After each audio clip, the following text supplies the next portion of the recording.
Well, welcome to another edition of GW Unspoken, where we discuss stuff we don't typically talk about, but probably should. We're up to the podcast series on sleep.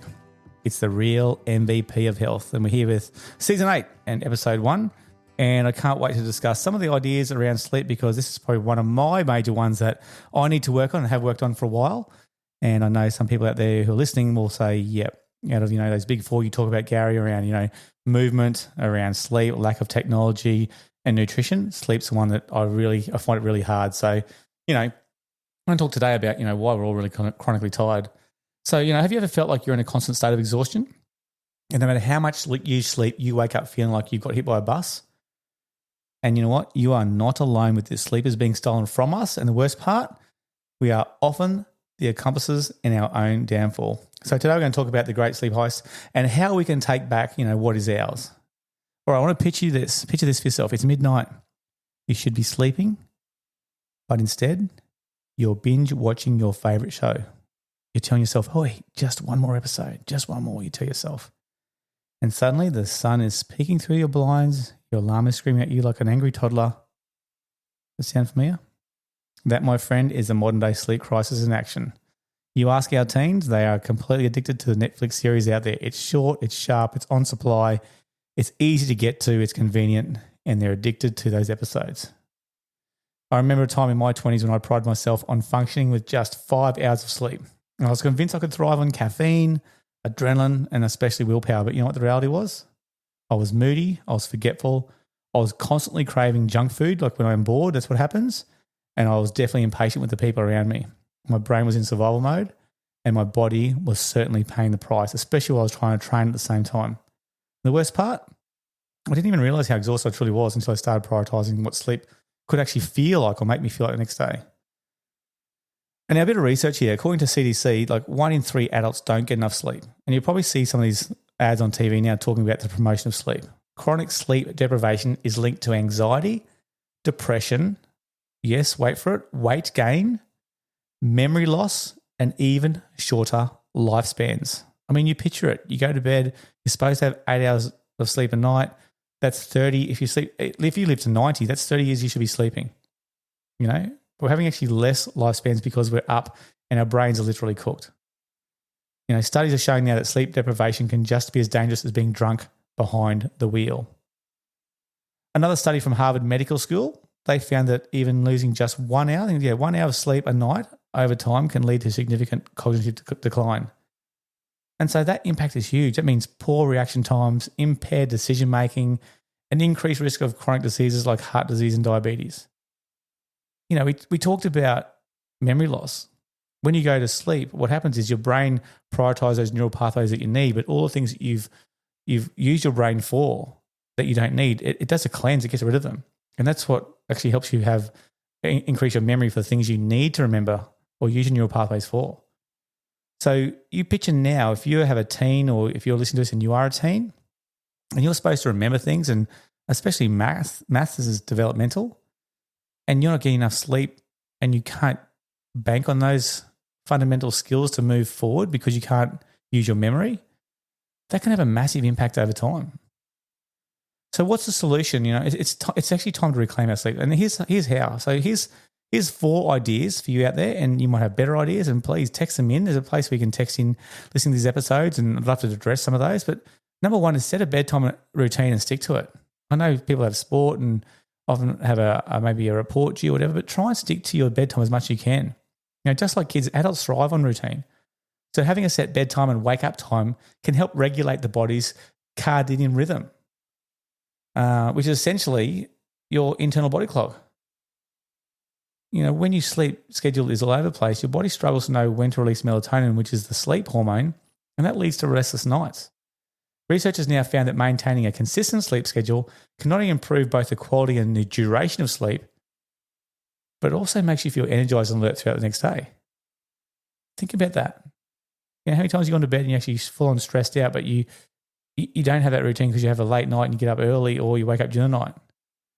That leads me to the second one, create a wind down routine. So not only a bedtime routine of time, but maybe a routine to slow your mind and your body down. You can't go from full on speed productivity to immediate sleep or deep sleep. Your body needs time to transition. So Maybe creating a relaxation bedtime routine. That'll send signals to your brain that, boy, it's now time to sleep. Reading a book is a great one, stretching, deep breathing, light meditation. If you're not sure on that, there's apps out there like Smiling Mind, which is great to actually set them for you. You can put them on your phone beside your bed, phone upside down, and just listen to it. And it actually slows your nervous system down. And studies have shown now that engaging in those relaxation activities before bed reduces that stress hormone cortisol, and therefore it makes it easier to fall asleep and stay asleep for the duration of your 7 to 9 hours sleep. Here's another one, and this is not rocket science. We all know this one. You've got to ditch your screens before bed, because we know that blue light that's emitted from the screens, and that's the phones, TVs, tablets, all those things, they interfere with that melatonin production, which we talked about before. So that natural sleep hormone gets affected when that blue light's on, and therefore the production of it's delayed, which means it's significantly hard to fall asleep. I think there's a study from the Journal of Clinical Endocrinology and Metabolism that says that they found that the blue light exposure before bed reduces melatonin by up to 85%. We wonder why our teens can't get to sleep when they're on their devices or their games. Avoid screens at least an hour before bed. I mean, for those people doing research reports and that, you can use blue light blocking glasses if it's unavoidable. But what's your priority? Try and find a time where you can just go, an hour before bed, phones are in this area, as a family, bang, it's time to slow things down. And the last one I got here is, optimize your sleep environment. I know we went through a massive electricity bill, which was nearly $2,000 last term, because our kids were turning up the aircon during the night, and they were going to bed in their like white fox hoodie and track pants and snug up in the bed. And I'm like, oi, who's been putting the aircon up? And they go, oh, Dad, it's just so much more comfortable. And I'm like, I get that, but we've got to find a balance of where we can put it on during the day, and then we've got the solar working for us, and then maybe at night time with the fans, because it's been really hot and muggy here in North Brisbane. We can't afford those bills. But what they're saying is, for optimizing your sleep environment, nice, cool, dark and quiet environments. Blackout curtains can block out the light. White noise machines can sometimes drown out, disruptive sounds. Another thing is your mattress and pillow. They matter. They also matter. So sleeping on an old unsupported mattress, that can lead to aches and frequent wakes during the night. So, why not invest in a high quality mattress? I know it's money, but your sleeping position and your full night's sleep can be a complete game changer for your mood. And look, if we're sleeping for a third of our lives, again, if we live to 90, it means 30 years we'll be sleeping. So why wouldn't we invest in something that's actually supportive for ourselves? All right, so season 8, nutrition. We're talking about the sleep part of the innate code. I want you to think about now your journal entries. So here they are.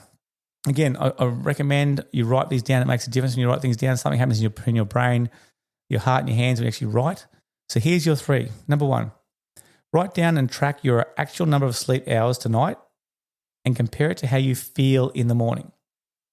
So how does that compare to nights when you actually get more or less sleep? And write them down. Number 2, identify 3 habits that are negatively impacting your sleep and brainstorm small, realistic changes you can make to address them. I know one girl at school said to me, hey, sir, I broke my phone and I actually couldn't use it. And so first couple of nights I couldn't get to sleep as well. I actually picked up a book. I actually don't like reading, but I got invested into this one book. I actually love it. And you're actually right. It made me sleep, and I wasn't actually looking for my next dopamine ding on the phone. So try a book. Often when we're not used to reading, it's actually is a game changer. Find out an area of your interest.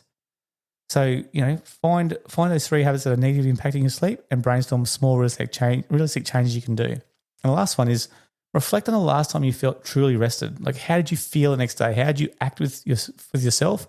How much energy did you have? How was your diet? How was your mood towards others? All right, what did you do differently that night? And how can you incorporate those habits into a daily routine? I want to thank you for joining us for GW Unspoken for Season 8. We're talking about sleep, and we'll look forward to our next episode when we talk about sleep in more depth.